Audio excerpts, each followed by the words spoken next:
ನಮಸ್ಕಾರ ಸ್ನೇಹಿತರೆ, ಇಡೀ ಕರ್ನಾಟಕದಲ್ಲಿ ನನ್ನನ್ನ ಸದಾ ಕಾಲ ಕಾಡುವಂತಹ ಪ್ರದೇಶ ಅಂತ ಹೇಳಿದ್ರೆ ಅದು ಉತ್ತರ ಕರ್ನಾಟಕ. ಅಲ್ಲಿ ಸಾವಿರಾರು ಪ್ರಶ್ನೆಗಳಿವೆ, ಆದರೆ ಇವತ್ತಿಗೂ ಕೂಡ ಉತ್ತರ ಸಿಗ್ತಾ ಇಲ್ಲ. ಅಭಿವೃದ್ಧಿಯ ವಿಷಯಕ್ಕೆ ಬಂದ್ರೆ ನಮ್ಮನ್ನ ಕಡೆಗಣಿಸ್ತಾ ಇದ್ದಾರೆ, ನಮ್ಮನ್ನ ಮಲತಾಯಿ ಮಕ್ಕಳ ತರ ನೋಡ್ತಾರೆ ಅಂತ ಅಲ್ಲಿನ ಜನರ ಬಾಯಲ್ಲಿ ಯಾವಾಗ್ಲೂ ಬರ್ತಾ ಇರುತ್ತೆ. ಕಾವೇರಿಗೆ ಸಿಕ್ಕ ಪ್ರಾಧಾನ್ಯ ನಮ್ಮ ಕೃಷ್ಣಕ್ಕೆ ಯಾಕಿಲ್ಲ? ಶರಾವತಿ ಬಗ್ಗೆ ಮಾತಾಡೋರು ಮಹದಾಯಿ ಬಗ್ಗೆ ಯಾಕೆ ಮಾತಾಡ್ತಾ ಇಲ್ಲ? ಇಂತಹ ಹತ್ತಾರು ಪ್ರಶ್ನೆಗಳು. ಇವು ಉತ್ತರದ ಪ್ರಶ್ನೆಗಳು ಹೌದು, ಉತ್ತರವಿಲ್ಲದ ಪ್ರಶ್ನೆಗಳು ಹೌದು.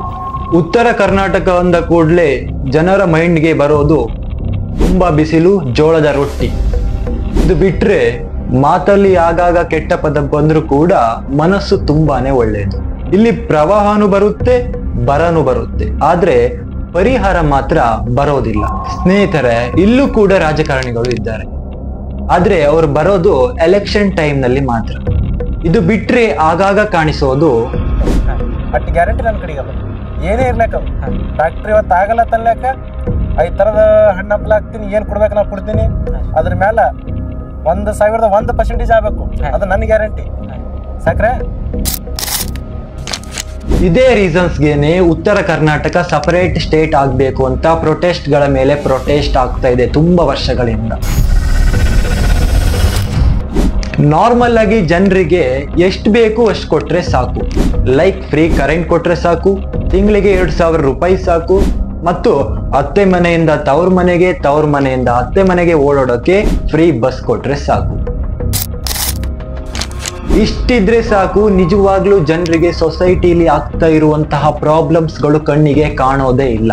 ಎಜುಕೇಶನ್ ವಿಷಯದಲ್ಲಿ ಸೌತ್ ಕರ್ನಾಟಕಕ್ಕೆ ಹೋಲಿಸಿದರೆ ನಾರ್ತ್ ಕರ್ನಾಟಕ ಹಿಂದೆ ಉಳಿದಿದೆ.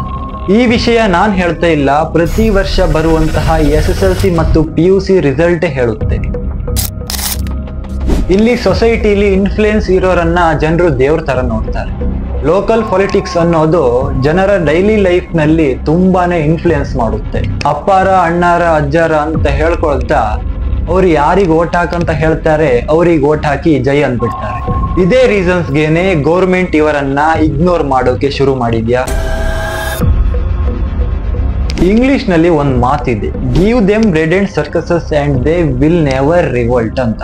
ಈ ವಿಷಯ ನಮ್ ಗೌರ್ಮೆಂಟ್ಗೆ ಚೆನ್ನಾಗಿ ಅರ್ಥ ಆಗ್ಬಿಟ್ಟಿದೆ. ಅದಕ್ಕೆ ಅವ್ರಿಗೆಲ್ಲ ಎಷ್ಟು ಬೇಕು ಅಷ್ಟೇ ಕೊಟ್ಬಿಟ್ಟು ಡೆವಲಪ್ಮೆಂಟ್ ಬಗ್ಗೆ ಸ್ವಲ್ಪನೂ ಗಮನ ಹರಿಸ್ತಾ ಇಲ್ಲ. ಇನ್ನು ಯಾದಗಿರಿ, ನಮ್ ಜನರಿಗೆ ಯಾದಗಿರಿ ನೆನಪಾಗೋದೆ SSLC ಮತ್ತು PUC ರಿಸಲ್ಟ್ ಬಂದಾಗ. ಅದು ಯಾಕಂತ ನನ್ಗೂ ಗೊತ್ತು, ನಿಮ್ಗೂ ಗೊತ್ತು. ಲಿಟರಸಿ ರೇಟ್ ನ ಲೀಸ್ಟ್ ನ ನೋಡಿದಾಗ ಉತ್ತರ ಕರ್ನಾಟಕ ಸೈಡು ಹುಬ್ಬಳ್ಳಿ, ಧಾರವಾಡ, ಬೆಳಗಾವಿ ಹಾಗೂ ಉತ್ತರ ಕನ್ನಡನ ಬಿಟ್ರೆ ಉಳಿದ ಎಲ್ಲ ಡಿಸ್ಟಿಕ್ಗಳು ಲೀಸ್ಟ್ ನ ಬಾಟಮ್ ನಲ್ಲಿ ಬರ್ತಾವೆ. ಅಂದ್ರೆ ಉತ್ತರ ಕರ್ನಾಟಕ ಸೈಡ್ ನಲ್ಲಿ ಜನರಿಗೆ ಎಜುಕೇಶನ್ ನಲ್ಲಿ ಅಷ್ಟೊಂದು ಅಸಡ್ಡೆನಾ ಅಥವಾ ಕ್ವಾಲಿಟಿ ಆಫ್ ಎಜುಕೇಶನ್ ಜನರಿಗೆ ಸಿಗ್ತಾ ಇಲ್ವಾ?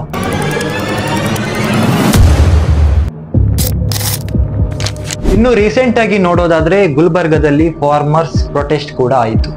ಸುಮಾರು 20 ದಿನ ಫಾರ್ಮರ್ಸ್ ಎಲ್ಲ ರೋಡ್ಗಿಳಿದು ಕರೆಂಟ್ ಸಪ್ಲೈ ಸರಿ ಇಲ್ಲ ಅಂತ ಪ್ರೊಟೆಸ್ಟ್ ಮಾಡಿದ್ರು.